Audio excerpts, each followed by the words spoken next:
சீனா, America. உக்ரைனில் நினைத்ததை பிசிறு இல்லாமல் செய்த மோடி. உலக நாடுகளில் அமெரிக்க அதிபர் ஒரு நாட்டிற்கு செல்கிறார் என்றால் அதுதான் மிகவும் முக்கியத்துவம் கொண்ட ஒன்றாக பார்க்கப்படும்.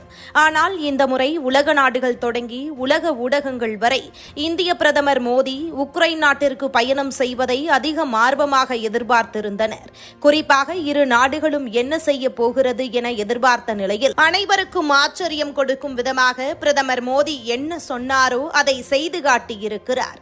அதிலும் அதை உக்ரைனில் வைத்தே சொல்லியிருப்பது தான் பலரது புருவத்தையும் உயர்த்தி இருக்கிறது. உக்ரைன் சென்ற பிரதமர் நரேந்திர மோடி அந்நாட்டு அதிபர் விளாடிமிர் ஒலெக்சாண்ட்ரோவிச் ஜெலன்ஸ்கியை அவரது மாளிகையில் சந்தித்து பேச்சுவார்த்தை நடத்தினார். இரு தலைவர்களும் தனிப்பட்ட முறையிலும் பின்னர் இரு நாடுகளின் தூதுவ குழுக்களுடனும் உரையாடினர். அப்போது பேசிய நரேந்திர மோடி, பேச்சுவார்த்தை மற்றும் தூதரக நடவடிக்கைகள் மூலம் மட்டுமே